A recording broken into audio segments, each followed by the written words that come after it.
Words थे last class में, जैसे वेरी एंग्री।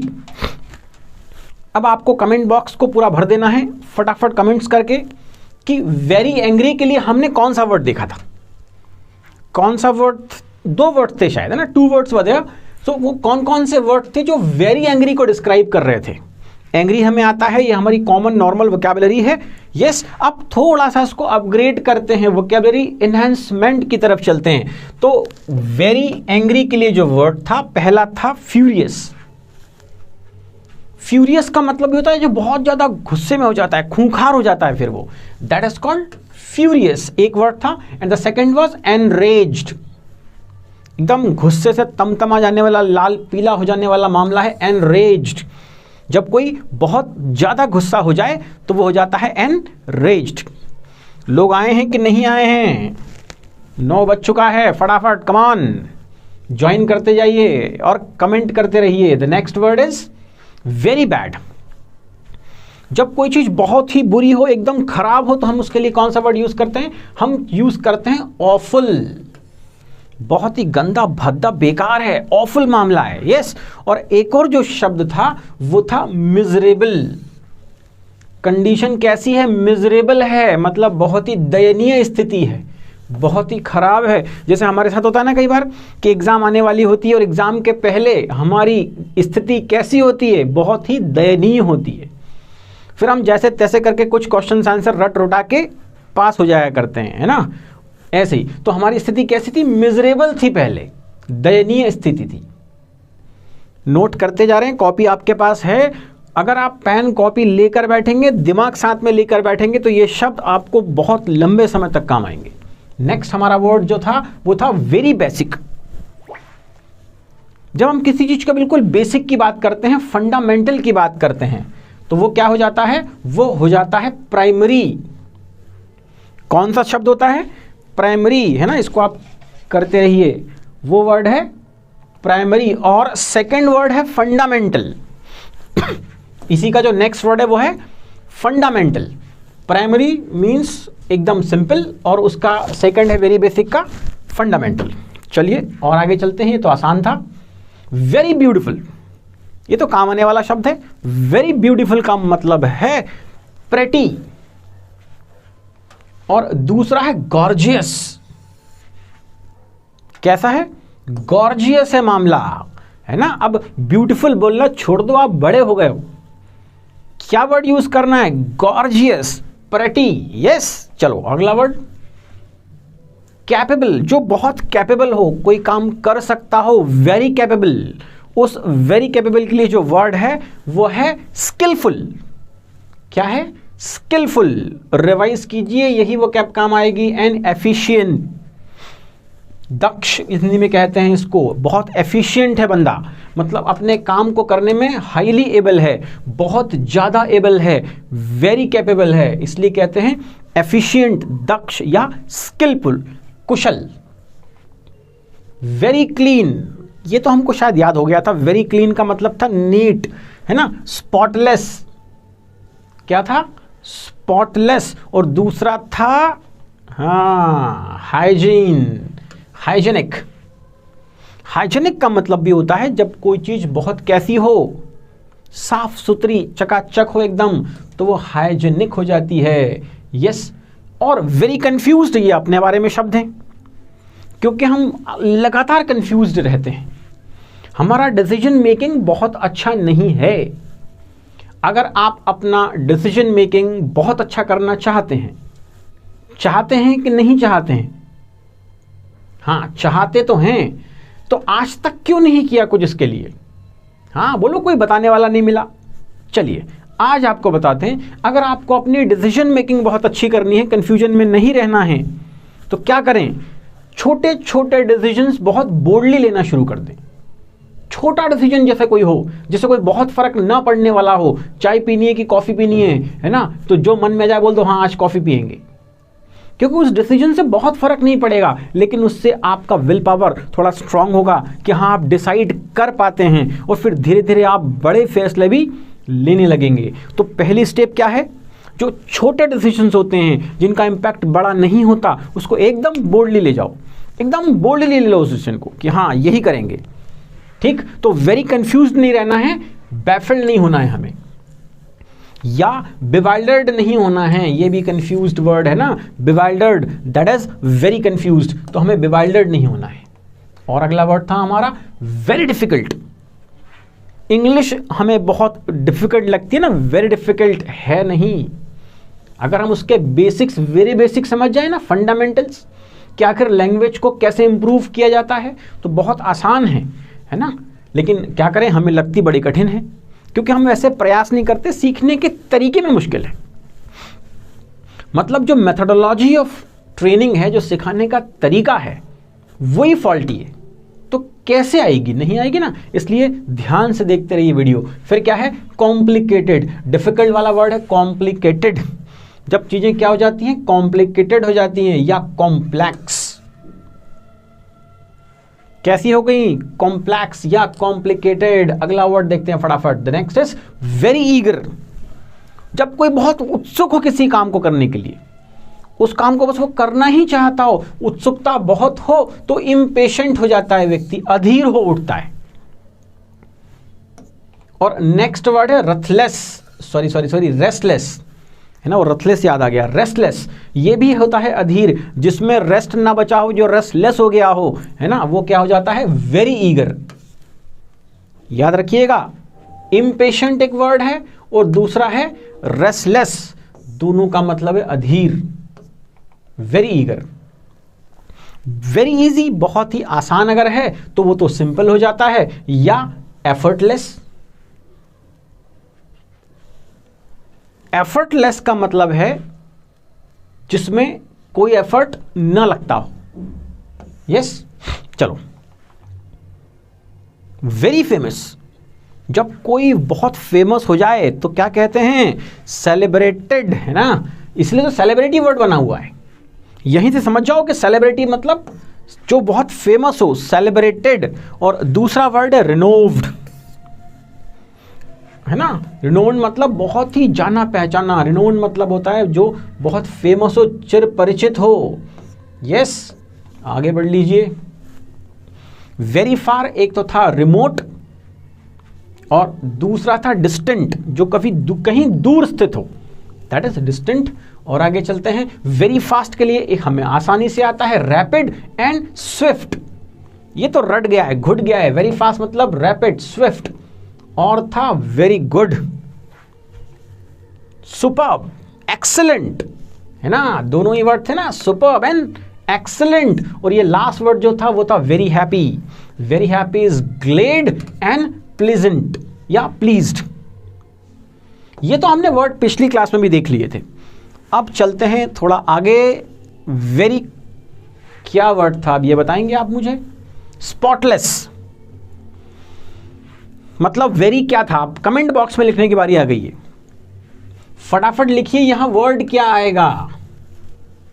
वेरी केयरिंग होगा, वेरी कंफ्यूज्ड होगा, वेरी कैपेबल होगा, या स्पॉटलेस के लिए क्या वर्ड होगा, वेरी। ढूंढो ढूंढो, इस ब्रेन के अंदर ही है सब कुछ, है ना, जो कुछ है यहां है, इस 2 ग्राम भेजे में निकालो। गया भी था कि नहीं अंदर, अरे इनटेक होगा तो आउटपुट आएगा ना, निकालो निकालो भाई। वेरी, अच्छा हाइजेनिक भी इसी का मीनिंग था। मतलब स्पॉटलेस और हाइजेनिक जो वर्ड हैं, इनके लिए क्या वर्ड था जिसको हम वेरी बोल रहे थे। अभी तक तो आप बड़े आराम से सुन रहे थे ना, अब बताओ, अब आपकी बारी आ गई है। वेरी क्या है, गुड गुड गुड, बहुत सारे लोगों ने लिख दिया है अभी तक वेरी, नहीं बता पाए, कोई दिक्कत नहीं है। वेरी क्या था, चलिए बता देता हूं, वेरी क्लीन था वो, है ना। Very clean means spotless and hygienic. चलिए अब ये बताइए, वेरी और बी से कोई वर्ड है जिसका मतलब है ऑफुल, और सेकंड जो उसका वर्ड है वो है मिजरेबल। अब बताइए, वेरी है तो आसान, पर लिखना तो पड़ेगा ना चैट बॉक्स में, वो है वेरी बैड। ये भी आ गया। चलो और देख लेते हैं। अब वेरी एफ से कोई वर्ड है जो रैपिड है, स्विफ्ट है, अरे ये तो आंख बंद करके जाता है, वेरी फास्ट, है ना, इसमें कोई तकलीफ नहीं। अगले को देखते हैं, वेरी, फिर बी से कोई वर्ड आ गया, जो प्रेटी है और गॉर्जियस है, तो जो प्रेटी हो, गॉर्जियस हो, वो वेरी क्या हो जाता है? वो होती है वेरी ब्यूटीफुल। यहां ब्यूटीफुल आएगा, बिल्कुल सही पहचान रहे हैं आप। अगला बता दिए, चलिए फटाफट। एच से कोई वर्ड है जिसका मीनिंग हो जाएगा ग्लेड या प्लीज्ड। लिखो, लिखना पड़ेगा कमेंट बॉक्स में। वेरी क्या था? हैप्पी। यस, अरे वेरी गुड, आंसर आप ही को लिखने हैं, यहां नहीं लिखे जा रहे हैं। एक और देखते हैं। वेरी, ए से कोई वर्ड था जिसका मीनिंग था फ्यूरियस और सेकंड मीनिंग था एनरेज्ड। हाँ, ये किससे? हाँ, गुस्से से रिलेटेड वर्ड था, एंग्री था वो, एंग्री है ना, वेरी एंग्री। चलिए एक और वर्ड ई से जुड़ा हुआ, इम्पेशेंट और रेस्टलेस। इम्पेशेंट, रेस्टलेस से संबंधित वर्ड चाहिए जो किससे शुरू होता है? वो होता है ई से शुरू, वो है ईगर। नहीं हो पता तो लिख लीजिए कॉपी में, ईगर। फिर एक और बी से कोई वर्ड आया है जो प्राइमरी और फंडामेंटल को बताता है। जब हमारे फंडामेंटल क्लियर होते हैं, प्राइमरी चीजें सही होती हैं, तो क्या होता है? हमारा बेसिक बहुत अच्छा होता है। तो वेरी बेसिक इज फंडामेंटल। और आ गया है साहब वेरी, इसके भी दो ऑप्शन देखते हैं। अच्छा, इसके दो मीनिंग है, सेलिब्रेटेड और रिनोम्ड। रिनोम्ड मतलब फेमस, बहुत बढ़िया। अब बताइए, स्किलफुल और एफिशिएंट। स्किलफुल एफिशिएंट वाला वर्ड कौन सा था? जागो जागो, आड़े मत पड़े रहो, सीधे बैठो। यू आर लर्निंग समथिंग, है ना। अरे ये वैसा ही काम है जैसे भगवान के आगे पूजा करने बैठते हैं तो आड़े तो नहीं पड़ते हैं, सीधे बैठे रहते हैं।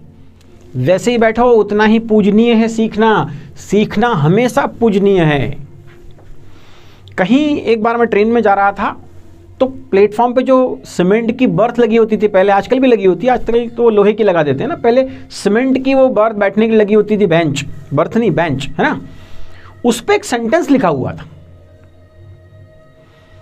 कि चाहे आप कुछ भी कर लें, सुनिएगा ध्यान से, आपको ज्ञान के आगे तो सर झुकाना ही पड़ेगा। लिख के रखिएगा इस बात को, चाहे आप कुछ भी कर लें, आपको ज्ञान के आगे तो सर झुकाना ही पड़ेगा।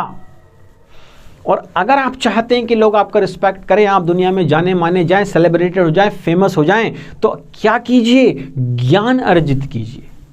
रटिए मत, ज्ञान अर्जित कीजिए। और उसके लिए आपको सीखना पड़ेगा, इसलिए सीखने की प्रोसेस पे ध्यान दीजिए, है ना। ये कौन सा वर्ड था? स्किलफुल या एफिशिएंट? वेरी कैपेबल था। एक और वर्ड बचा है, very superb, excellent, very good, है ना, यही था ना, वेरी गुड। बैफल्ड, ओ हो, ये वर्ड था बैफल्ड और बिवाइल्डर्ड, मतलब कंफ्यूज्ड। यस, तो ज्ञान के आगे तो सर झुकाना ही पड़ेगा, इसलिए ज्ञानी होते चले जाइए, है ना। जितने ज़्यादा ज्ञानी हो जाएंगे उतना ज़्यादा आप जीवन में आगे बढ़ते जाएंगे। चलिए एक और वर्ड है, रिमोट और डिस्टेंट के लिए था वेरी फार, अब तो बिल्कुल रट गए हैं हमें।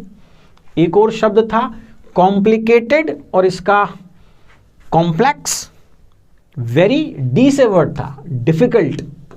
लिख रहे हैं लोग फटाफट, गुड गुड गुड। एक था सिंपल और एफर्टलेस, वेरी इजी था ये वर्ड।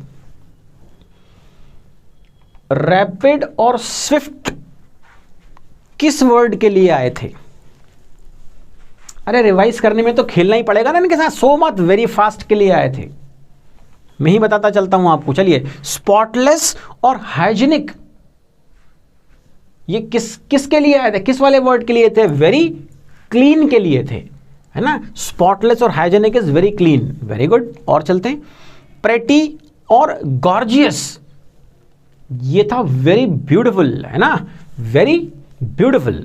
और देख लेते हैं, awful, miserable, awful, miserable is very bad, yes, very bad. Next, glad, खुश, प्रसन्न या प्लीज्ड, वेरी हैप्पी, ये भी आपको आ रहा है, गुड। इम्पेशेंट, कोई व्यक्ति इम्पेशेंट है, अधीर हो उठता है जल्दी, रेस्टलेस है, तो वो कैसा है, वेरी ईगर है, वेरी गुड, ये भी आ रहा है, वेरी ईगर। फिर एक और वर्ड है फ्यूरियस और एनरेज्ड, इसके लिए जो वर्ड है वो है वेरी एंग्री। और आगे चलते हैं, प्राइमरी, फंडामेंटल, इसके लिए वर्ड बताइए। प्राइमरी फंडामेंटल के लिए जो वर्ड है दैट इज वेरी बेसिक। जीवन में हर चीज का बेसिक पकड़ लीजिए, आप कभी कंफ्यूज नहीं होंगे, डिसीजन लेना आसान हो जाएगा अगर आपको चीज़ों के बेसिक समझ में आने लगते हैं। चाहे कुछ भी हो, इवन लाइफ का बेसिक समझ लीजिए, चीज़ें थोड़ी आसान हो जाएंगी दोस्त। और आगे चलते हैं, स्किलफुल या एफिशिएंट, वर्ड था वेरी कैपेबल, अरे वेरी वेरी गुड, सारे सीख लिए हमने, है ना। और आगे चलते हैं, सेलिब्रेटेड या रिनोम्ड, रिनोम्ड का मतलब था वेरी फेमस। चलो, सिंपल, एफर्टलेस, जिसमें कोई प्रयास ही न करना पड़े, जैसे क्या है, वेरी इजी, है ना, एकदम इजी वाला मामला है, that is very easy. Superb, excellent, जो सुपर्ब हो, एक्सीलेंट हो, फर्स्ट क्लास हो, फैंटास्टिक हो, वो होता है वेरी गुड।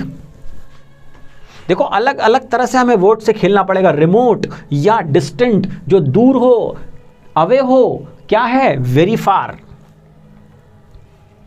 कॉम्प्लिकेटेड और कॉम्प्लेक्स, इन दोनों शब्दों के लिए जो वर्ड था वो था वेरी डिफिकल्ट, है ना। अब तो इंग्लिश डिफिकल्ट नहीं बची है ना, अब तो ग्रामर इजी होती जा रही है, ऐसे ही लगातार देखते रहिए।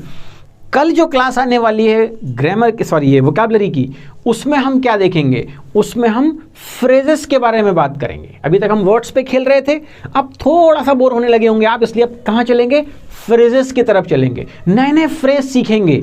अरे हिंदी में होते ना, नाच न जाने आंगन टेढ़ा, चिड़िया चुग गई खेत, होते हैं ऐसे। इंग्लिश वाले हम रटेंगे नहीं, अब आत्मसात कर लेंगे, कहाँ मिला लेंगे, ब्लड में मिला लेंगे, तो कहाँ घूमेगा, पूरी बॉडी में घूमेंगे वो फ्रेजेस, है ना। हम जब चाहें जब यूज़ कर पाएंगे उसको। और कोशिश की जा रही है कि बहुत जल्दी आपके लिए, जैसे ये वोकैबुलरी की क्लास लग रही है, ऐसे ही ग्रामर की भी क्लास ला दी जाए। यस, तो कुछ कुछ मेन पॉइंट ग्रामर के कंसेप्ट्स रोज धीरे धीरे सीखते रहेंगे। यस, चलिए, और वर्ड क्या था, और था बैफिल्ड। दूसरा वर्ड याद आ रहा है क्या आपको?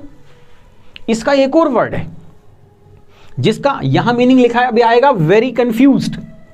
ये वाला वर्ड बताओ, जो दूसरा वाला वर्ड था, ये कमेंट में चाहिए, बताओ। बैफिल्ड समझ में आता है, दैट इज वेरी कंफ्यूज्ड। यहां एक और वर्ड है, कमेंट में लिखो, फटाफट लिखना एकदम जल्दी। यस, वो है बिवाइल्डर्ड, दैट इज कंफ्यूज्ड। ये लो, ये रहा वेरी कंफ्यूज्ड। जब कोई बहुत ही कंफ्यूज हो जाए तो वो क्या हो जाता है, बिवाइल्डर्ड हो जाता है, बैफिल्ड हो जाता है, कंफ्यूज्ड। रैपिड और स्विफ्ट तो हमें आसानी से आते हैं भाई, वेरी फास्ट। यस, अच्छा ये क्या हुआ भाई, एफिशिएंट का मतलब वेरी कैपेबल है, और हाइजेनिक का मतलब वेरी क्लीन है, ये भी अच्छी चीज आ रही है। बिवाइल्डर्ड का मतलब वेरी कंफ्यूज्ड है, और गॉर्जियस का मतलब वेरी ब्यूटीफुल है।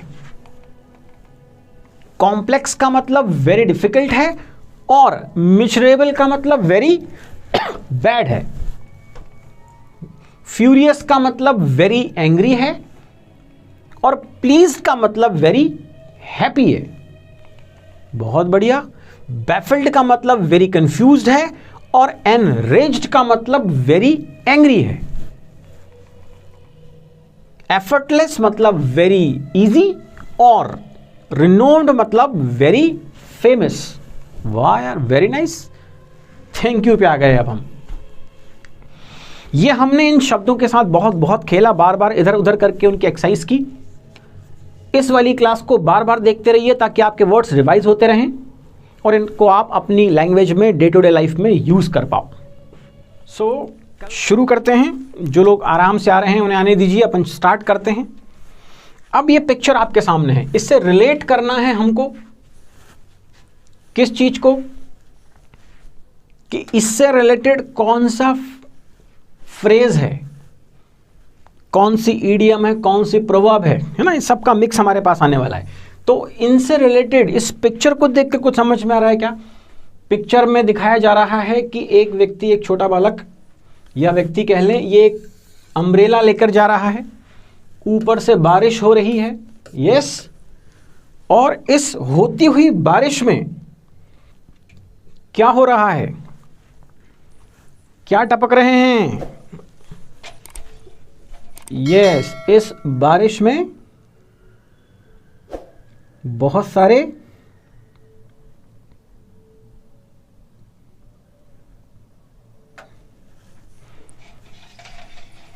हाँ, कुत्ते बिल्लियां टपक रहे हैं। ये देखो, ये बिल्ली टपक रही है, कुत्ता टपक रहा है ना। कुत्ता बारिश और बिल्ली के साथ नीचे आ रही है बारिश, इन दोनों के साथ। तो इससे रिलेटेड जो फ्रेज होता है, जो सेंटेंस हम देखने वाले हैं, वो है it's raining cats and dogs, है ना। अब कुछ लोगों को लगता है कि ये डॉग और कैट कहां से आ गए साहब बारिश में, फ्रेज है, हो सकता है ना। तो it's raining cats and dogs, cats and dogs का मतलब है कि मूसलाधार बारिश होना। जब बारिश बहुत तेज हो रही हो, है ना, ऐसे बूंदाबांदी नहीं हो, रिमझिम बारिश नहीं हो, ड्रिजलिंग नहीं हो, उसको ड्रिजलिंग बोलते हैं, ड्रिजलिंग नहीं हो, क्या हो, बहुत तेज बारिश हो रही हो, एकदम मूसलाधार बारिश हिंदी में कहते हैं। तो उसके लिए जो हम यूज करेंगे वो करेंगे it's raining cats and dogs. इसका ये मतलब नहीं कि कुत्ते बिल्ली बरस रहे हैं, इसका ये मतलब है कि बहुत तेज बारिश हो रही है। यस, चलिए स्टार्ट करते हैं। नेक्स्ट है, अब ये देखिए, इस पिक्चर को देख के क्या समझ में आ रहा है? एक व्यक्ति है, ये क्या है, ये चाय का प्याला है, और ये उसको मना कर रहे हैं। इनके फेशियल एक्सप्रेशन, बॉडी लैंग्वेज दिखा रही है कि ये चाय के प्याले को मना कर रहे हैं। क्या आप कमेंट बॉक्स में लिखकर दिखा सकते हैं कि इससे रिलेटेड कोई लाइन, कोई सेंटेंस, कोई फ्रेज, कोई प्रवर्ब, कोई इडियम, कुछ आपको याद आ रहा हो जिसमें कोई व्यक्ति इस चाय के प्याले को मना कर रहा है? अगर आ रहा हो तो फटाफट लिखते जाइए। लिख रहे हैं क्या कमेंट बॉक्स में? Yes, very good. चलिए, कुछ लोगों ने कोशिश की, वेरी गुड। आगे बढ़ते हैं। This is not my cup of T. क्या कहा? This is not my cup of T. अब यहां कप अलग कुछ है, टी कुछ अलग है, और इसका सेंस बिल्कुल अलग है। जैसे हिंदी में होता है ना कि नाच न जाने आंगन टेढ़ा, आंगन कुछ अलग है, नाच अलग है, टेढ़ा अलग है, लेकिन सेंस कुछ अलग है ना। ऐसे यहां जो सेंस निकल रहा है इसका, वो ये निकल रहा है कि ये मेरे बस की बात नहीं है, मेरे इंटरेस्ट की बात नहीं है ना। जैसे आपने कह दिया कि साहब चेस खेलना मेरे बस की बात नहीं है, this is not my cup of T. या जॉब करना मेरे बस की बात नहीं है, this is not my cup of T. या कोई भी ऐसा काम जो आपके बलन का ना हो, आपके इंटरेस्ट का ना हो, जो आप नहीं कर सकते हो, तो आप क्या कह देंगे? It is not my cup of T. ये मेरे लेवल का, मेरे इंटरेस्ट का, मेरे बलन का काम नहीं है। तो क्या कहेंगे? This is not my cup of T. इस पिक्चर से रिलेट करो इस फ्रेज को, this is not my cup of T, ये मेरे बस की बात नहीं है। अच्छा, कुछ लोग बैठे बैठे मन ही मन सोच रहे हैं कि हाँ sir, English is not my cup of T. भैया, इंग्लिश की टी तो पीनी ही पड़ेगी आपको, क्योंकि ज़माना जैसे आगे जा रहा है, जैसे हम ग्लोबलाइज होते जा रहे हैं, चीज़ें सब कुछ इंग्लिश में हो। तो अब हम इसको ऐसा ना माने कि हम एक कोई बहुत नेसेसरी वाली चीज़ सीख रहे हैं। अरे एज ए लैंग्वेज सीख लो, हालांकि है बहुत नेसेसरी, आवश्यक है लैंग्वेज सीखना। तो language is your cup of T, ऐसा नहीं बोल सकते कि it is not my cup of T. अगले पे चलते हैं। अब बता दीजिए इससे रिलेटेड ये क्या दिख रहा है, वो मैं बता देता हूं। ये सूप है। सूप समझते हैं? हाँ, वो शादी ब्याह में जाते हैं, एकदम गरम गरम सूप दे देते हैं वो जाते के साथ ही, है ना, टोमेटो वाला, और बस पी के फिर आप अपनी जीभ जला लो। अब आपकी जीभ जल गई। तो जब आप शादी में आगे खाना खाने जाते हैं या और स्टॉल्स पर जाते हैं, तो अब आपके साथ प्रॉब्लम क्या हो जाती है कि खाओ गुलाब जामुन और लगता ऐसा है कि दही बड़ा खा रहा हो। अरे जीभ तो जल गई है ना, स्वाद ही नहीं आएगा, क्योंकि सूप हमेशा एकदम गर्म होता है। यस, तो अब देखो क्या मामला है। Don't put me into hot soup, put into hot soup, है ना, ये एक फ्रेज है, पुट इनटू हॉट सूप, मतलब किसी को गर्म सूप में पटक देना। अरे गर्म सूप में नहीं पटक रहा, कोई नर्क थोड़ी है कि बड़े तेल की गर्म कढ़ाई में पटक देंगे, ऐसा कुछ नहीं है। यहां इसका मतलब है किसी को मुसीबत में डाल देना, परेशानी में डाल देना। जैसे मान लिया आपकी क्लास में, कॉलेज में, स्कूल में कोई टीचर ठीक से नहीं पढ़ा रहे हैं, आपको उनकी कंप्लेंट प्रिंसिपल सर को करने जाना है। जाएगा कौन, है ना, आपने कहा कि नहीं नहीं चलो मोहन आप जाओ, आप करके आओ कंप्लेंट। तो मोहन क्या कहता है, don't put me into hot soup, मुझे मुसीबत में मत डालो भाई, मैं नहीं लूंगा ये काम अपने सिर पे। So don't put me into hot soup का मतलब है मुझे मुसीबत में मत डालिए, मुझे तकलीफ में, परेशानी में, दिक्कत में मत पटकिए, मतलब मुझे बहुत गर्म सूप में मत डाल दीजिए। So don't put me into hot soup. Yes, चलो नेक्स्ट। ओहो, अब ये क्या हुआ भाई, अच्छा आग जल रही है, आग जल रही है। अब इसमें अगर हम थोड़ा और क्या मिलाएं, थोड़ा फ्यूल मिलाएं, ईंधन, जैसे पेट्रोल इसमें मिला दें, डीजल डाल दें, या कोई भी ऐसी चीज जो इसको भड़काए, तो क्या कर रहे हैं हम, आग में घी डालने का काम कर रहे हैं। वेरी गुड, हिंदी में आपको आता है कि आग में घी डालते हैं, इंग्लिश में क्या डालते हैं देखो, she always adds fuel to fire. English में फ्यूल डालते हैं, मतलब और भड़क जाता है मामला, है ना। घी तो फिर भी ठीक है, आपने पेट्रोल डाल दिया आग में, तो क्या हुआ, she always adds fuel to fire, मतलब उसको फ्यूल क्या करती है, आग और भड़का देते हैं ना, वो फ्यूल उसको, आग को और भड़का देता है। तो she always adds fuel to fire Hindi का मतलब है कि वो आग में घी डालने का काम करती है। क्या करती है, आग में घी डालने का काम करती है। तो she always adds fuel to fire. आ रहा है ना समझ में। एग्जाम्पल्स आपके आसपास भी होंगे ऐसे, जब लोग क्या करते हैं, आग में घी डालने का काम करते हैं, है ना, मतलब उस बात को और बढ़ा देते हैं वो। They always add fuel to fire, उस आग में फ्यूल और ऐड कर देते हैं तो और भपक जाती है वो। So don't try to add fuel to fire, है ना, आग में घी डालने का काम मत कीजिए। नेक्स्ट, फिर पिक्चर से समझेंगे। इस बार क्या हुआ, इस बार इस पिक्चर में ये पर्स जो है, ये वॉलेट जो है वो एकदम खाली है ना, ये पैसे सारे खत्म हो गए हैं। जो बच्चे कहीं बाहर शहर में जाकर पढ़ते हैं, हॉस्टल्स में रूम्स लेके रहते हैं, तो मंथ का एंड आते आते, मतलब है ना 25th ऑफ जो डेट आ जाती है उस मंथ की, उसके बाद तो एकदम ऐसा मामला हो जाता है। फिर इससे उधार, उससे उधार, ऐसे करके हम वो पूरा मंथ निकालते हैं। तो ये जो कंडीशन है, इसके लिए क्या फ्रेज है हमारे पास, उसके लिए है I am hard up nowadays. Hard up का मतलब होता है जब आपके पास पैसे ना हो, आर्थिक तंगी हो, पैसों की कमी हो। जैसे इस कोरोना के बाद बहुत सारे लोगों के साथ प्रॉब्लम आई ना, वो क्या हो गए, हार्ड अप हो गए, पैसों की उनके पास काफ़ी कमी हो गई। तो हार्ड अप हम कब यूज़ करेंगे, when we don't have money, जब हमारे पास पैसा नहीं होता है, हम आर्थिक तंगी से गुजरते हैं, तंगहाली वाला मामला होता है, that is hard up. Yes, अब हार्ड से ही समझ जाओ ना कि हार्ड समय है। अरे पैसा ना हो तो समय वैसे ही अपने आप हार्ड हो जाता है, तो हम हार्ड अप वाले सिचुएशन में हैं। अब ये यहां क्या हो रहा है भाई, कोई किसी की बात पर ध्यान दे रहा है, पर अधिकतर लोग क्या होता है, जनरली किसी और की बात पर ध्यान देते ही नहीं है। जब वो किसी की बात पर ध्यान नहीं देते हैं, जैसे आप अपने पेरेंट्स की, अपने टीचर की, अपने से बड़ों की बातों पर आप क्या करते हो, ध्यान देते हो क्या, नहीं देते हो ना। हाँ, उसका फ्रेज देखो, ही टर्न अ डेफ ईयर, उसने क्या कर दिया, अनसुना कान कर दिया, बहरा कान कर दिया, मतलब सुना ही नहीं उसने जो मैंने कहा। ही टर्न्ड, कैसा क्या किया उसने, अ डेफ ईयर, मतलब बहरा कान कर दिया। कुल मिला के उसने मेरी बात को अनसुनी कर दी। तो क्या हमारे पास फ्रेज है, he turn a deaf ear. कान कैसा हो गया, बहरा हो गया। डेफ ईयर मीन्स अनसुनी कर देना। ही, आप भी तो अनसुनी करते हो ना टीचर्स की बात, पेरेंट्स की कर देते हो कि पढ़ाई, आपको पढ़ाई करनी चाहिए। जैसे ही किसी ने ऐसा कहा कि हमने अपने कान को क्या किया, ऐसे टर्न किया, डेफ ईयर कर दिया। यस, मतलब उसकी बात को हमने सुना ही नहीं।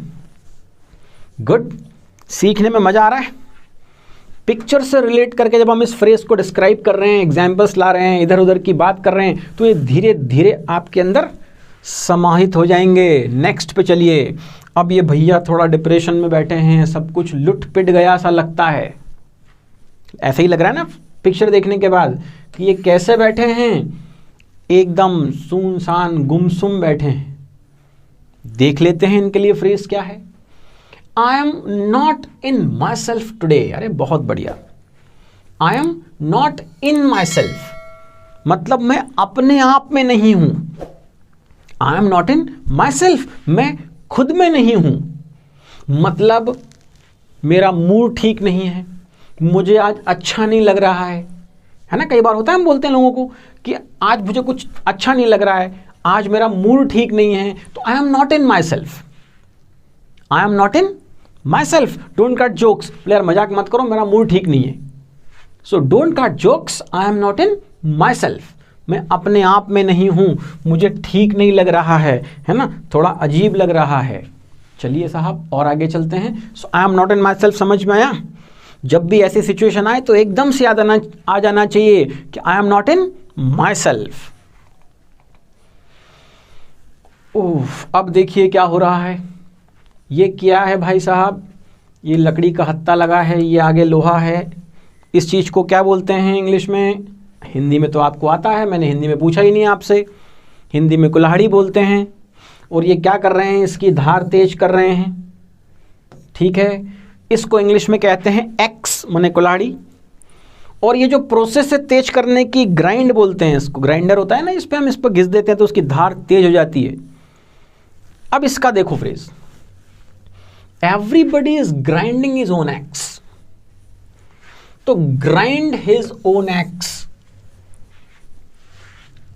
अपनी कुल्हाड़ी की धार तेज करना, है ना, यही है इसका सेंस। समझो, ये तो मीनिंग निकल रहा है, इसका सेंस बोलता है ग्राइंडिंग इज ओन एक्स, मतलब अपना उल्लू सीधा करना। अरे हमें ऐसे ही लगता है ना कि संसार में सब लोग क्या कर रहे हैं, अपना उल्लू सीधा कर रहे हैं। Specially in politics for example, तो पॉलिटिक्स में मोस्ट ऑफ द पॉलिटिशियंस, सारे नहीं, मैंने कहा मोस्ट ऑफ, अधिकतर पॉलिटिशियंस क्या करते हैं, ग्राइंडिंग देयर ओन एक्स। वो अपनी कुल्हाड़ी की धार तेज करते हैं, अपना उल्लू सीधा करते हैं। So they are grinding their own axe, वो सब के सब अपनी कुल्हाड़ी तेज कर रहे हैं। हिंदी में कहते हैं अपना उल्लू सीधा कर रहे हैं। यस, तो सेंटेंस लिखा था everybody is grinding his own axe. हर कोई अपना उल्लू सीधा करने में लगा है, अपना मतलब निकालने में लगा है। दुनिया जाए भाड़ में, उसको इंसानियत से, मानवता से कोई मतलब नहीं है ना। अपना काम बनता, भाड़ में जाए जनता, है ना। ये नेताओं के नीचे स्लोगन लिखा होना चाहिए, वो ऐसे ही मन में तो यही होता है उनके। चलिए, so everybody is grinding his own x. आगे बढ़ते हैं। ओह, क्रिकेट की पिक्चर आ गई है ये तो, है ना। अब खेलने से रिलेटेड कोई फ्रेज आएगा लगता है। ये अच्छा बताओ यहां हो क्या रहा है, इनकी बॉडी लैंग्वेज कैसी दिख रही है। ये भाई साहब बहुत गुस्से में दिख रहे हैं, ये भी देखो इनको उंगली दिखा रहे हैं, ये भी लोग एकदम लड़ने को उतारू हैं। ऐसी कुछ सीन है ना। तो जब ऐसा सीन हो तो क्या होता है, देखो तब होता है दे एक्सचेंज्ड हॉट वर्ड्स। तो एक्सचेंज हॉट वर्ड्स, एक्सचेंज मतलब आपस में अदला बदली करना। तो दे एक्सचेंज हॉट वर्ड्स का मतलब होता है आपस में कहा सुनी हो जाना, गाली गलौच हो जाना, है ना। गर्मा गर्म शब्दों का आपस में क्या हो जाना, आदान प्रदान हो जाना, उसको बोलते हैं द एक्सचेंज्ड हॉट वर्ड्स। मतलब आपस में वो क्या हो गए, बहुत गर्मी का माहौल हो गया, कहासुनी हो गई। तो क्या कहना पड़ता है, द एक्सचेंज्ड हॉट वर्ड्स। और हिंदुस्तान में कैसे होता है मालूम, जैसे दो लोग आपस में बातचीत कर रहे हैं, थोड़ा जोर जोर से बातचीत कर रहे हैं, थोड़ी कहासुनी हो रही है, फिर जब वही बात एक आदमी दूसरे को बताता है तो वो उस बात को थोड़ा और बढ़ा के बताता है, अपनी तरफ से भी तो कुछ मिलाएगा ना उसमें, वो बढ़िया से मिलाता है, और वो तो बहुत जोर जोर से कहासुनी हो रही थी। तीसरा जब उसको आगे बताता है तो एक लपड़ दिया, बोले उसने उसको उठा के एक दिया मिला के, उसके बाद जब आगे और बात गई तो 2-3 दिए उसने मिला के, फिर और जब आगे बात गई तो दोनों ने एक दूसरे को 2-2, 3-3 दे दिए। और जो सबसे आखिरी वाला आदमी किसी और को बताएगा तो क्या कहेगा, अरे एकदम गुत्थम गुत्था हो रहा है, तो एक ने उठा के दूसरे को नीचे पटक दिया, फिर वो उठा, उसने उसको उठा के पटक दिया। अरे हो क्या रहा था, दे वर एक्सचेंजिंग हॉट वर्ड्स, वे केवल कहासुनी हो रही थी उनके बीच में। और हम हिंदुस्तानी है ना, हम अपने तरफ से ना मिलाए तो मजा ही नहीं आता है। तो ऐसे कहानी चलती है पूरी। तो एक्सचेंज हॉट वर्ड्स का मतलब है क्या, कहासुनी होना, है ना, गाली गलौज कर लेना आपस में। चलिए आगे चलते हैं। अब यहां सूरज दिख रहा है, ये देखिए सन है, कोई उसको जल चढ़ा रहे हैं, यस। और ये देखिए यहां इसकी सूरज की किरणें पानी पर दिख रही हैं, बहुत बढ़िया। इससे रिलेटेड आपको कुछ याद आ रहा है क्या, जहां सन है, सूरज है, कोई उसकी पूजा भी कर रहा है। अरे यस यस यस, याद आ रहा होगा, सुनो जल्दी बताओ, अरे लिखो रे, कमेंट बॉक्स में तो लिखो। लिख दिया, देखो, everybody worships the rising sun, everybody worships the rising sun. हर कोई किसकी पूजा करता है, उगते सूरज की। राइज माने उठना, उगना, बढ़ना। तो हर व्यक्ति किसकी पूजा करता है, उगते सूरज की, है ना। कहते हैं ना, चढ़ते सूरज को सब सलाम करते हैं। इसके अच्छे एग्जाम्पल्स आपको पॉलिटिक्स में मिल सकते हैं या फिल्म इंडस्ट्री में मिल सकते हैं। जब कोई व्यक्ति बहुत अच्छा परफॉर्म कर रहा होता है, उसका समय अच्छा होता है, वो जीवन में आगे बढ़ रहा होता है, तो हर व्यक्ति उसके साथ होता है ना। Everybody worship the rising sun. पर जैसे वो ढलान पर आ जाता है, पॉलिटिकल चीज़ें कम होने लगती हैं या मूवीज़ या एक्टिंग कम मिलने लगती है काम, तो क्या होता है, वो एक साइड लाइन हो जाते हैं, फिर कोई नहीं पूछता उनको। तो दुनिया किसको पूछती है, राइजिंग सन को। तो हमेशा जीवन में आगे बढ़ना पड़ेगा अगर आप चाहते हैं कि दुनिया आपको पूछे। यस, उसके लिए मेहनत करनी पड़ेगी, सीखना पड़ेगा। सीखने का कोई ऑल्टरनेट नहीं है, कोई विकल्प ही नहीं है। बिना सीखे नहीं हो, रटने की बात नहीं कर रहे हैं, डिग्री लेने की बात नहीं हो रही है। क्या बात हो रही है, सीखना पड़ेगा, पूरे मन से सीखना पड़ेगा। तो everybody worships the rising sun, उगते सूरज को सब सलाम करते हैं। अगले पर चलते हैं। एप्पल है, ये एप्पल है ना, ये देखो बहुत सारे एप्पल्स के बीच में ये एक रेड एप्पल आ गया यहां पर। ये क्या बताना चाहता है, क्या सिग्निफिकेंस है इसका, इससे कौन सी प्रवर्ब, फ्रेज, इडियम हमें याद आ रही है? आ रही हो तो कमेंट बॉक्स में लिख दो। चलिए हम बता देते हैं। ही is an apple of everybody's eyes. सुना होगा ना आपने ये तो, कि वो सबकी आंखों का तारा है। ही is an apple of everybody's eyes. वो क्या है, सबकी आंखों का तारा है, वो सबको प्यारा है। और हम कैसे हैं, हम वैसे हैं जैसे तारे जमीन में था दरअसल सफारी, है ना। अपनी हालत तारे जमीन पर जैसी है, डिसलेक्सिया, वर्ड्स आर डांसिंग, है ना। आपको भी ये डांस करते दिख रहे होंगे। अरे ध्यान लगाओ रे, ध्यान लगाओ, सीखने का कोई ऑल्टरनेट नहीं है। So everybody, sorry, he is an apple of everybody's eyes. वो सबकी आंखों का तारा है। क्यों है, उसके कारण भी तो जानो। कुछ तो उसकी पर्सनालिटी में अच्छाई होगी, कुछ उसने अच्छा सीखा होगा, अच्छे से यूटिलाइज किया होगा, कुछ जीवन में बढ़िया किया होगा, तभी तो ही is an apple of everybody's eyes. वो सबकी आंखों का तारा थे। For example Atal Bihari Vajpayee, for example Lata Mangeshkar, for example Abdul Kalam. ये कैसे लोग थे, ये सबकी आंखों के तारे थे। क्यों? क्योंकि उन्होंने अपने जीवन को इतना तपाया था, इतना निखारा था, इस ऊंचाई पर चले गए थे। कैसे? सीख कर और व्यक्तित्व को निखार कर। तो ही is an apple of everybody's eyes, वो सबकी आंखों का तारा है। अगले पर चलते हैं। ओह, ये तो लिखा हुआ इसके साथ ही आ गया, we must attend the class whether rain और शाइन। देखो यहां पर ये शाइन है मतलब सूर्य चमक रहा है, और ये बारिश हो रही है। रेन और शाइन दोनों एक साथ हो गए। और क्या एग्जाम्पल लिखा है? एग्जाम्पल लिखा हुआ है we must attend the class whether, चाहे रेन और शाइन, मतलब चाहे सूरज निकले या बारिश हो, मतलब परिस्थिति कैसी भी हो। हिंदी है इसका, क्या सेंस क्या निकल रहा है कि परिस्थितियां कैसी भी हो, हमें अपना सर्वश्रेष्ठ देने की पूरी कोशिश करनी चाहिए। We must attend the class, भली रात को 9 बजे है, ऑनलाइन है, बट फिर भी हमें अटेंड करनी चाहिए, क्योंकि हमें अपना सर्वश्रेष्ठ देना है, चाहे परिस्थितियां कैसे भी हों, वेदर रेन और शाइन। अधिकतर लोग परिस्थितियों को दोष देते हैं। वो कहते हैं परिस्थितियां खराब हैं इसलिए मैं कुछ नहीं कर पा रहा हूं। अरे परिस्थिति का खेल बहुत कम है मेरे दोस्त। Most of the problems are of personality, व्यक्तित्व की प्रॉब्लम है। उस पर ध्यान दो, उस पर कोई ध्यान नहीं देता है। पूरे 12 साल आप स्कूल पढ़कर आते हैं, 12 years ऑफ एजुकेशन, बट कोई 12 बार भी आपकी पर्सनैलिटी की बात नहीं करता है 12 सालों में। दिन और आवर्स गिन लेना तो बहुत ज़्यादा होंगे। इन 12 years nobody talks about your personality। कई लोगों से हमने पूछा कि कोई एक ऐसा व्यक्ति ढूंढ लाओ जिसको आपकी पर्सनैलिटी में इंटरेस्ट है। आप में कई लोगों को इंटरेस्ट हो सकता है, पर आपकी पर्सनैलिटी में किसको इंटरेस्ट है? बचपन में घर वालों को था, वो टोकते थे झूठ मत बोलो, ऐसा मत करो, वैसा मत करो, ऐसे रहो वैसे रहो, पर एक समय के बाद उन्होंने भी छोड़ दिया।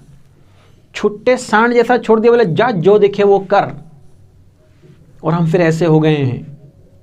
किस पर ध्यान देना सबसे ज़्यादा ज़रूरी है? पर्सनैलिटी पर। और शायद इस उम्र तक आते आते तो आपने भी अपनी पर्सनैलिटी पर ध्यान देना छोड़ दिया है। आपका सबसे अच्छे से अच्छा, बेस्ट का भी बेस्ट फ्रेंड बहुत रेयर केस में आपको बताता है आपकी पर्सनैलिटी वाली प्रॉब्लम। फॉर एग्जाम्पल आप झूठ बोलते हैं, फॉर एग्जाम्पल, तो आपका सबसे पक्का दोस्त भी आपको कभी नहीं बोलता है कि तू बहुत झूठ बोलता है, क्योंकि उसको डर है कि इस जरा सी बात के चक्कर में हमारी फ्रेंडशिप टूट जाएगी। उसको क्या लेने देना वाला, ठीक है बोल झूठ, मुझसे मत बोलना बस। तो आपकी पर्सनैलिटी का पार्ट तो बरकरार रहा ना, वो सुधरी क्या? नहीं सुधरी। कम से कम आप तो अपनी पर्सनैलिटी पर ध्यान देना शुरू कर दीजिए। कोई और शायद दे न दे, हमें अपनी पर्सनैलिटी पर ध्यान देना है, क्योंकि पर्सनैलिटी ही हमें सक्सेसफुल या अनसक्सेसफुल बनाती है। याद रखना है, सेंटेंस को अंडरलाइंड है ये। आगे बढ़ रहा हूं मैं, नेक्स्ट। इस पिक्चर को देख के क्या समझ में आता है? ये पिक्चर आपको दिख रही है? Very good. इस पिक्चर को देख के आपको क्या समझ में आ रहा है? ये थोड़े गुस्से में दिख रहे हैं, है ना? थोड़े गुस्से में हैं, चिल्लाने जैसी मुद्रा है। तो इनके लिए जो हमारे पास सेंटेंस है वो है इट सीम्स दैट। सीम माने लगना, है ना? इस सीम का मतलब इंग्लिश में होता है लगना। It seems that he is of his wits. ये हमारा आज का फ्रेज है। ऐसा लगता है कि वो ऑफ हिज विट्स। अब थोड़ा समझते हैं। OFF ऑफ का यूज हम कब करते हैं इंग्लिश में?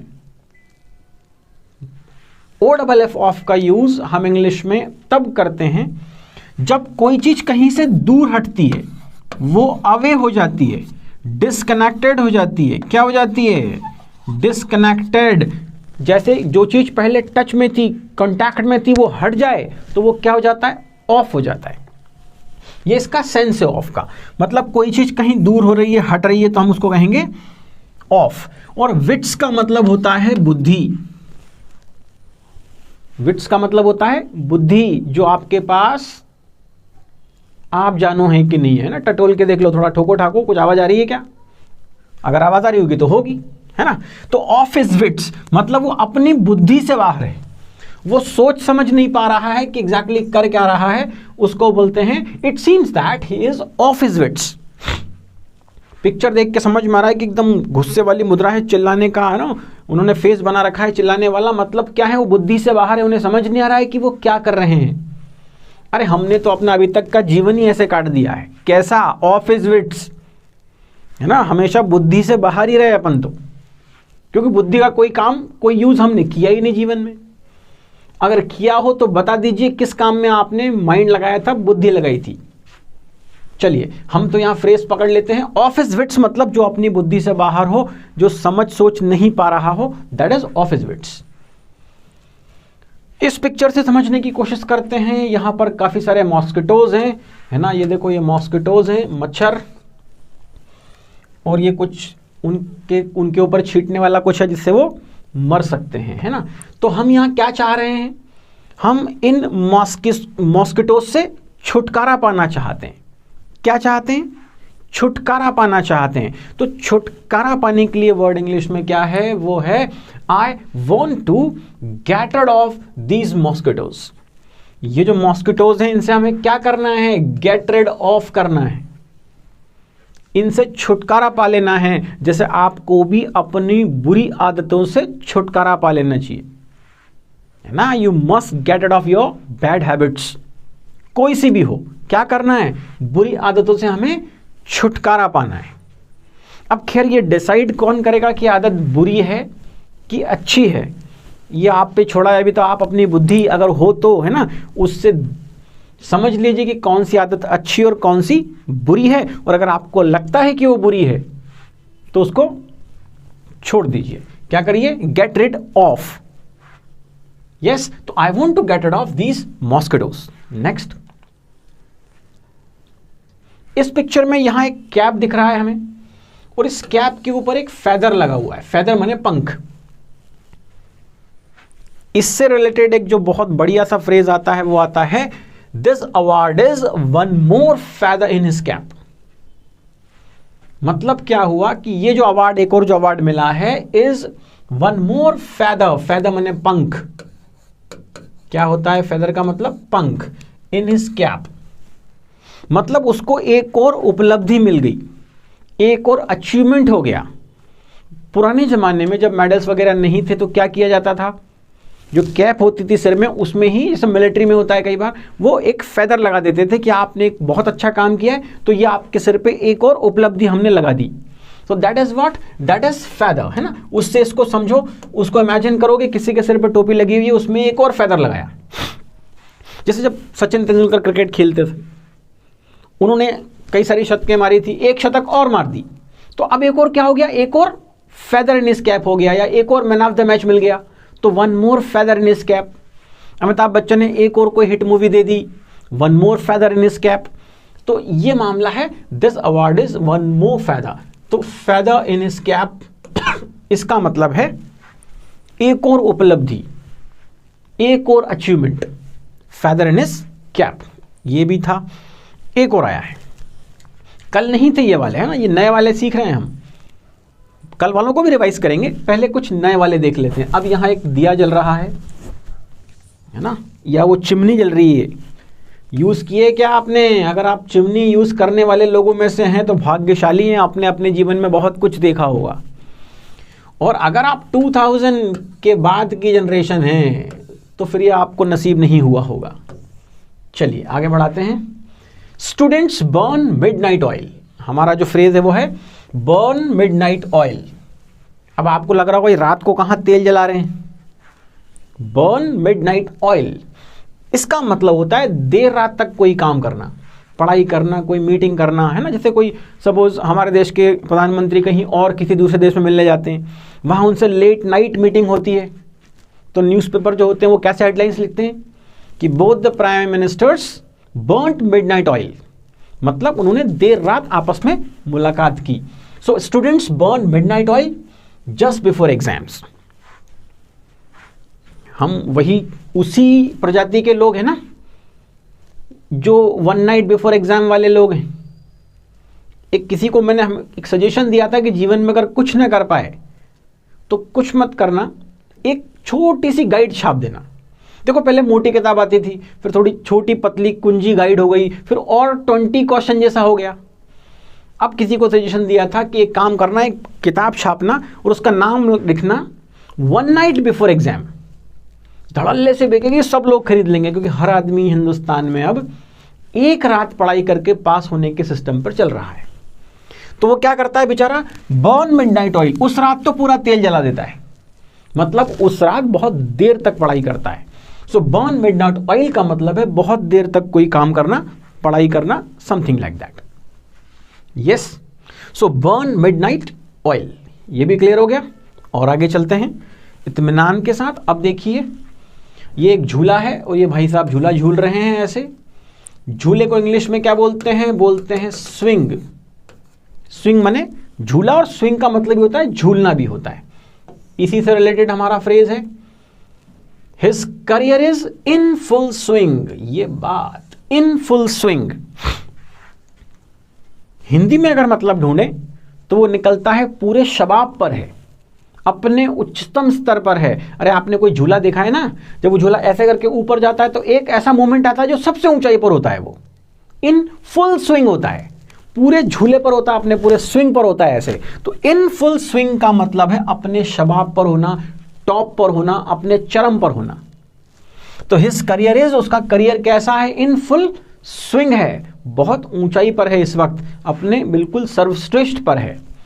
यस, तो इन फुल स्विंग, स्विंग का मतलब झूला भी है और झूलना भी है, और इन फुल स्विंग का मतलब पूरी उच्चतम ऊंचाई पर है।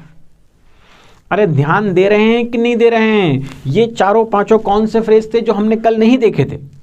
ये नए वाले थे आपके लिए, अभी रिवाइज करेंगे कल वाले, उसमें फिर आपको फटाफट चैट बॉक्स में लिखना है, कमेंट बॉक्स में, कि वो क्या थे, आपको याद भी हैं कि नहीं है। शुरू करते हैं। ये लो आ गया। कल भी बारिश हो रही थी, किसकी बारिश हुई थी? कुत्ते बिल्ली बरसे थे, कल बरसे थे। सेंस क्या था उसका? मूसलाधार बारिश। इंग्लिश में क्या था? It's raining cats and dogs. मूसलाधार बारिश, जब बहुत तेज बारिश होती है तो हम कहते हैं it's raining cats and dogs. ये देखो, ये कुत्ते, ये बिल्ली सब नीचे बरस रहे हैं। कैसी बारिश है? वेरी गुड, सबको याद आ गया, it's raining cats and dogs. Next, वैसे तो हिंदुस्तानी चाय के लिए कभी मना करते ही नहीं है ना, करते भी हैं तो फॉर्मेलिटी निभाने की नहीं करते। यस, लेकिन यहां अगर हम चाय को मना कर दें तो इसका सेंस क्या निकलता है कि this is not my cup of T. ये मेरे बस की बात नहीं है, ये मेरे बलन की बात नहीं है, मेरे इंटरेस्ट की बात नहीं है। किसी ने कहा कि आप मार्केटिंग का जॉब कर लो, तो उसने कहा भाई साहब this is not my cup of T, marketing मेरे बस की बात नहीं है। So not my cup of T, मेरे बस की, मेरे इंटरेस्ट की बात नहीं है, इसलिए उन्होंने चाय को मना कर दिया, है ना। चलो और आगे चलते हैं। नेक्स्ट है, ये सूप से रिलेटेड एक फ्रेज था कल हमारे पास। क्या था? Don't put me into hot soup, मुझे हॉट सूप में मत डालिए, मतलब मुसीबत में, तकलीफ में, दिक्कत में, परेशानी में मत डालिए। क्या है? Don't put me into hot soup, मुसीबत में नहीं डालना है। नेक्स्ट, अब यहां देखो, ये आग थी और किसी ने इस आग में क्या किया था? घी डाला था, भड़काया था, भभकाया था इसको। फ्रेज था she always adds fuel to fire. Fuel मतलब ईंधन, शी ऑलवेज एड माने मिक्स करना, मिलाना। She always adds fuel to fire, वो हमेशा आग में घी डालने का काम करती है। यस, कर भी सकता है, ऐसा नहीं हमेशा ये करती ही है, करता भी हो सकता है। चलिए मैं इसको हटा के यहाँ ही कर देता हूं, he always adds fuel to fire. अब ठीक है ना, चलिए आगे बढ़ते हैं। फिर एक हमारे पास था ऐसा एम्प्टी वॉलेट था, खाली पर्स था हमारे पास। तो हमारे दिन कैसे थे? हार्ड अप थे। सो आई एम हार्ड अप नाउअडे, मैं कैसा हूं आजकल? हार्ड अप हूं, मतलब मेरे पास पैसा नहीं है, पैसों की तंगी है, आर्थिक मजबूरियां हैं। सो दैट इज इकोनॉमिकली थोड़ा क्राइसिस है, दैट इज हार्ड अप। ये भी याद आ रहा है। अगले पे चलते हैं। यस, हाँ, ये तो हमसे रिलेटेड है, अपने से बड़ों की, टीचर्स की, है ना, इनकी बात को हमने हमेशा क्या किया, टर्न डेफ ईयर कर दिया। अगर हमने उनकी बात सुनी होती, मान ली होती, तो आज ये हालत नहीं होती जो अभी हमारी है। हमने उनकी बातों को अनसुना किया, इतने ध्यान से तो सुना ही नहीं, है ना। तो टर्न डेफ ईयर हो गया, मतलब हमने बहरा कान कर दिया। कुल मिलाकर जो सेंस है वो ये है, अनसुनी कर दी बात। हिंदी में कहते हैं ना कि उसने मेरी बात अनसुनी कर दी, मतलब सुनी ही नहीं, जानबूझ के नहीं सुनी। सो टर्न डेफ ईयर। अब ये भैया कैसे बैठे हैं, हताश हैं, निराश हैं, है ना। आज इनको अच्छा नहीं लग रहा है, इनका मूड ठीक नहीं है। हो सकता हो किसी एग्जाम का रिजल्ट आ गया हो सकता है ब्रेकअप हो गया हो सकता है कोई और रीजन हो, है ना। तो ये बैठे कैसे हैं, ये आज खुश नहीं है, अपने आप में नहीं है ना। So I am not in myself today, आज मैं अपने आप में नहीं हूं, मतलब मेरा मूड ठीक नहीं है, मुझे अच्छा नहीं लग रहा है। That is I am not in my self. और आगे चलते हैं। हाँ, ये ग्राइंड हो रही थी एक्स। हर कोई क्या कर रहा है, अपना उल्लू सीधा कर रहा है। हिंदी में ऐसे बोलते हैं, इंग्लिश में बोलते हैं everybody is grinding is on axe. हर कोई अपना उल्लू, ग्राइंड माने पीसने से, घिसने से मतलब है ना, एक्स मतलब कुल्हाड़ी। तो everybody is grinding is on axe, हर कोई अपना उल्लू सीधा कर रहा है। आगे बढ़ जाते हैं। ये क्रिकेट वाली पिक्चर थी और इसमें क्या हो रही थी, हॉट टॉक हो रही थी। क्या हो रही थी, कहा सुनी हो रही थी। कहा सुनी के लिए वर्ड था दे एक्सचेंज्ड हॉट वर्ड्स। उन्होंने क्या किया, एकदम गर्मा गर्म शब्दों का आदान प्रदान किया। इधर से इन्होंने दी तो उधर से उन्होंने भी दे दी, है ना, वही हुआ होगा। तो एकदम गर्मा गर्म शब्दों का क्या हुआ, आदान प्रदान हुआ। That is they exchanged hot words. अरे समझ रहे हो कि नहीं, सीधे बैठो, जीवित और जागृत बैठो। अगर वाकई सीखना है तो आड़े मत पड़ो। ये देखो, everybody worships the rising sun. उगते सूरज को सब लोग सलाम करते हैं, डूबते को कोई नहीं करता भाई। इसलिए हमेशा उगते, उठते, बढ़ते, प्रोग्रेस करते रहो आगे। अब ये एप्पल, कैसा एप्पल है ये, सबकी आंखों का तारा है। Yes, so he is an apple of everybody's eyes. He is an apple of everybody's eyes. वो सबकी आंखों का तारा है, everybody's eyes। याद रखना, everybody's eyes लिखा है। आगे आएगा किसमें, जब हम इसकी एक्सरसाइज करेंगे अभी। और ये सबसे लास्ट पिक्चर थी हमारी, जहां बारिश भी हो रही थी, सूर्य भी निकला हुआ था, दोनों ही केस थे। क्या था, याद आ गया क्या? तो कमेंट बॉक्स है अपने पास लिखने के लिए। कौन सा फ्रेज था इसमें, याद आया हो तो फटाफट लिखो, जिसमें बारिश भी थी और सूर्य भी चमक रहा था। तो वो था we must attend the class whether rain और शाइन। वेदर रेन और शाइन का मतलब है परिस्थितियां चाहे कैसी भी हों, धूप खिले या बारिश हो, आपको ये काम करना है, मतलब करना ही है। आपको सीखना है, मतलब सीखना ही है, वेदर रेन और शाइन। चलिए, बहुत अच्छी चीजें सीखी हमने। सीखा है रेन और शाइन, जो अब भी बिल्कुल था। हमने सीखा था कप ऑफ टी, है ना, it's not my cup of T, मेरे बस की बात नहीं है, इंटरेस्ट की बात नहीं है, है ना। जैसे इंग्लिश आपकी हार्ड अप, तंगहाली वाला मामला, है ना, lack of money. Then grinding is on axe. Grinding is on axe का मतलब था अपना उल्लू सीधा करना, अपना काम निकाल के चलते बनना। फिर लिखा था टर्न डेफ ईयर, अनसुना कान कर देना, मतलब उसकी बात को अनसुना कर देना। ऑफ हिज विट्स, बुद्धि से बाहर है, बुद्धि से काम नहीं ले पा रहा है। वर्शिप द राइजिंग सन, है ना, दुनिया उसी को सलाम करती है जो ऊपर उठता है, उगता है, आगे बढ़ता है। फिर अगला हमारे पास था क्या, एक और बचा हुआ, get rid of. Get rid of का मतलब था छुटकारा पाना, किसी से क्या कर लेना, छुटकारा पाना। किससे, बुरी आदतों से। फिर हमारे पास था इन फुल स्विंग, है ना, वो ऐसे झूला ऊपर तक गया था, शबाब पर था, वो अपने उच्चतम ऊंचाई पर था, सर्वश्रेष्ठ पर था। That is in full swing. Feather in his cap, उसकी कैप में एक और उपलब्धि जुड़ गई थी, कुछ एक और अच्छी चीज़ लग गई। बर्न मिडनाइट ऑयल तो आप भूलेंगे नहीं, क्योंकि एग्ज़ाम के बिफोर जो नाइट होती है ना, एग्ज़ाम के पहले वाली रात, उधर हम बर्न मिडनाइट ऑयल ही करते हैं।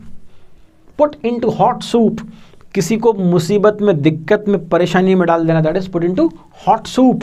और नॉट इन माई सेल्फ, मैं अपने आप में नहीं हूँ, मुझे अच्छा नहीं लग रहा है, मेरा मूड ठीक नहीं है, हो सकता है थोड़ी तबीयत भी नासाज हो, that is not in my self. And raining cats and dogs, जब कुत्ते बिल्ली बरसने लगे, मतलब बहुत मूसलाधार बारिश हो रही है। एक्सचेंज हॉट वर्ड्स, जैसे ये आएगा तो आपको पिक्चर याद आ जाएगी क्रिकेट वाली। और सबसे आखिरी था एप्पल ऑफ एवरीबॉडीज आइज, सबकी आंखों का तारा। हो गए रिवाइज, इतनी आसानी से नहीं छोड़ेंगे आपको, जब तक पूरे एकदम फिट नहीं बैठ जाएंगे 16 के 16, 16 है ना, तब तक छोड़ेंगे नहीं। खेलना है इनके साथ, रटना नहीं है। चलिए बताइए फटाफट, हार्ड क्या था? हार्ड डाउन था, हार्ड अबव था, अप था, बिलो था, क्या था? अरे वेरी गुड, हार्ड अप। और हार्ड अप का मतलब बता दीजिए अब। हाँ, इकोनॉमिकल क्राइसिस होना, पैसों की थोड़ी तंगी होना। चलिए, ऑफ हिज क्या था? हाँ, ये वही है जिसके ऊपर हमें डाउट है, जो हमारे पास है भी कि नहीं है, वही है ये। हाँ, पहचान गए आप, विट्स। ऑफ हिज विट्स, अपनी बुद्धि से बाहर होना। रेन और, अब लिख दो कमेंट बॉक्स में फटाफट, रेन और शाइन, है ना, मतलब चाहे धूप खिले या बारिश हो, मतलब परिस्थितियां कैसे भी हों, हमें अपना काम करना है। वर्शिप दी, याद है ना किसकी पूजा की जाती है? राइजिंग सन की। ये देखो, ये लिखा है राइजिंग सन, यस, उगते सूरज की। गेट रेड के बाद क्या लिखा था? Off, O double F off है, याद रखना, भूल जाओगे स्पेलिंग। ओ एफ ऑफ तो कुछ अलग होता है, ओ डबल एफ ऑफ का मतलब है कहीं से दूर हटना, away, disconnected. Cup of, cup of, not my cup of T, मेरे बलन की बस की, इंटरेस्ट की बात नहीं है। And grinding his own x, अपनी खुद की कुल्हाड़ी को घिस लेना, मतलब अपना स्वार्थ सिद्ध कर लेना। अभी तो 8 ही हुए हैं। हाँ, टर्न अ, कौन सा कान किया था? टर्न, हाँ जोर से बोलो तो सही। Deaf ear, yes, turn deaf ear. अभी तो और बचे हैं, देखो, practice makes a man perfect. Exchange hot dog, no. Hot samosa, no. Hot coffee, no. Soup, no. Then words, exchange hot words, कहा सुनी होना, हॉट टॉक हो जाना, है ना, थोड़े गर्मा गर्म शब्दों का आदान प्रदान हो जाना। नॉट इन, नॉट इन, हाँ क्या था? ऐसे ऐसे कुछ था वो, नॉट इन माई सेल्फ। अरे थोड़ा कच्चे हो समझने में आप। नॉट इन माई सेल्फ, मैं अपने आप में नहीं हूं। Dot dot of, of everybody's eyes, क्या था भैया वो? मैंगो था क्या? मैंगो ऑफ एवरीबॉडीज आइज कि बनाना था? टमाटो तो नहीं था। तो लिख दो फिर चैट बॉक्स में क्या था। लिखो रे, कमेंट लिखो, क्या था? Apple of everybody's eyes. हाँ, याद है लोगों को। Raining cats and donkeys, monkeys, lion, क्या बरस रहे थे रे? डॉग्स। चलो अगला बताओ। Feather in his shoes, belt, फिर क्या था? कैप, हाँ, फेदर इन हिज, अरे फेदर तो यहीं लगेगी ना कैप में, भूल क्यों जाते हो? पुट इनटू, अब कहां पटका था? पूल। टी था क्या? Put into hot T. Coffee, हाँ, पुट इनटू हॉट सूप।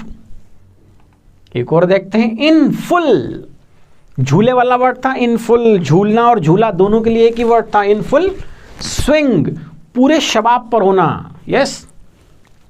और आखिरी था burn midnight, burn midnight oil. अब तो पूरे आ गए हैं क्या, एकदम 16 के 16 इधर फिट हो गए, बोलते ना फिंगर टिप्स पे आ गए कि एकदम सड़ा सड़ा आप बता सकते हो। बोलो हाँ, अरे जोर से बोलो, सुनाना चाहिए सबको, बोलो हाँ। नहीं नहीं, आवाज थोड़ी धीरे आई है, तो एक एक्सरसाइज और करनी पड़ेगी, है ना, उसके बाद फिर अपन समझेंगे कि पूरे आए कि नहीं आए। चलो अब बताओ, गेट रिड ये ऑन था कि ऑफ था? जोर से चिल्ला के बोलना इस बार, अरे जोर से बोलो रे। अरे जय माता दी नहीं बोलनी, लोग जय माता दी बोल रहे हैं, जोर से बोलो जय माता दी। अरे भैया ऑन एंड ऑफ बोलना है, जय माता दी चिल्ला रहे हैं लोग। गेट रिड ऑफ सही आंसर था, यस। चलो फिर एक अगला क्वेश्चन, एक्सचेंज हॉट, ऑप्शन ले लो आप। वर्ड्स था कि सेंटेंसेस थे? क्या एक्सचेंज किया था उन्होंने, वर्ड्स और सेंटेंस? अरे वेरी गुड, वर्ड्स को एक्सचेंज किया था, मतलब कहा सुनी हुई थी, यस। नेक्स्ट, रेन और, ऑप्शन ले लीजिए, फाइन था कि शाइन था? रेन और फाइन और रेन और शाइन, अरे कमेंट में लिखते जाओ रे फटाफट, रेन और शाइन, ये भी सही वर्ड था। तो 3 क्वेश्चंस अभी हमारे सामने स्क्रीन पर हैं, गेट रिड ऑफ छुटकारा पाना, एक्सचेंज हॉट वर्ड्स आपस में कहा सुनी होना, एंड रेन और शाइन परिस्थितियां कैसी भी हों। अगले पे चलते हैं। नेक्स्ट क्वेश्चन है कप ऑफ, कॉफी और टी। कप ऑफ टी मतलब मेरे बस की बात नहीं है, बलन की बात नहीं है। अगला देख लो, ग्राइंडिंग इज ऑन, क्या घिस रहे थे भैया? अरे घिस मेरे नंदन, या ना वो क्या था, चंदन। यहां ये क्या घिस रहे थे, लेकिन ये घिस रहे थे 100 या एक्स। 100 मने आरी और एक्स मतलब कुल्हाड़ी। आंसर था अपना उल्लू सीधा करना। नेक्स्ट बताओ, टर्न अ कौन सा ईयर किया था? ओहो आंसर ही आ गया शायद। अच्छा इसमें ईयर था कि आए थी? टर्न अ डेफ ईयर, अरे कान ही बहरा होता है भाई, आंख तो ब्लाइंड हो जाती है ना। चलो यहां हमारे पास फिर 3 क्वेश्चंस हैं, जिसका फर्स्ट का आंसर है T, second is x and third is year. Cup of T मतलब मेरे बस की बात नहीं है, ग्राइंडिंग इज ऑन एक्स अपना उल्लू सीधा कर रहे हैं भैया, and turn a deaf ear अनसुनी कर देते हैं, जैसे आप हमारी बातों को अनसुनी कर देते हैं। ये 23rd नंबर की वोकैबुलरी क्लास है और आपने पिछली 22 क्लासेस को क्या किया है, टर्न डेफ ईयर कर दिया है, उनसे छुटकारा पा लिया है और आपने कह दिया है कि it is not my cup of T, है ना। और आप क्या कर रहे हो, ग्राइंडिंग योर ओन एक्स, अपने ही स्वार्थ सिद्धि पे लगे हो, अपने ही काम किए जा रहे हो। अरे सुन लो रे, सीख लो। रोज कहता हूं बिना सीखे जीवन की क्वालिटी नहीं बढ़ पाएगी। चलो एक और क्वेश्चन है, ऑफ हिज, माइंड था कि विट्स था? विट्स था, गुड। और बताओ, फेदर इन हिज, कहां लगा था वो फेदर? फेदर मीन्स पंख होता है ना, कहां लगा था बताओ? हेड में था कि कैप में था? था तो हेड पे, पर हेड पे लगेगा कैसे, इसलिए कहां लगाया था? कैप में। तो फेदर इन हिज कैप मतलब एक और उपलब्धि वाला मामला था। एप्पल ऑफ एवरीबॉडीज, ईयर्स था कि आईज था कि नोज था? अच्छा नोज तो अपने पास ऑप्शन में ही नहीं है। एप्पल ऑफ एवरीबॉडीज आईज, सबकी आंखों का तारा था वो। ऑफ हिज विट्स का मतलब है अपनी बुद्धि अपने आपे से बाहर है, समझ नहीं पा रहा है क्या कर रहा है। फेदर इन हिज कैप का मतलब है कुछ एक और उपलब्धि उनके साथ जुड़ गई है। And Apple of everybody's eyes मतलब सबकी आंखों का तारा है। इन फुल झूले वाला मामला था। अच्छा मैं आपको ऑप्शन दे देता हूं। अच्छा ये स्विंग होना चाहिए ना, ये यहां स्विंग होना चाहिए। चलो स्विंग था कि ट्विंग था? ये तो स्विंग ही था, है ना, यही आंसर सही है। रेनिंग कैट्स एंड कौन बरसे थे? रेनिंग कैट्स एंड डॉग थे कि माउस थे? कैट्स एंड डॉग्स, कुत्ते ही बरसे थे भाई साहब। बॉर्न मिडनाइट, मिल्क था कि ऑयल था? क्या जलाया था रात में? मिल्क था? अरे नहीं ऑयल था, है ना। Born midnight oil. In full swing का मतलब है पूरे शबाब पर होना। रेनिंग कैट्स एंड डॉग्स मतलब मूसलाधार बारिश होना। और बर्न मिडनाइट ऑयल का मतलब है देर रात तक कोई काम करना। अंतिम चरण की तरफ बढ़ रहे हैं अब हम, ध्यान से। पुट इनटू, है ना, एक साथ होना चाहिए। पुट इनटू हॉट सूप था कि जूस था? Put into hot soup. फिर everybody worships the rising sun है कि मून है? ठीक है, यहां भी लगा देता हूं, सूप सही था, यहां सन सही है। और फिर है बॉर्न मिडनाइट। अच्छा, फिर से आ गया ऑयल।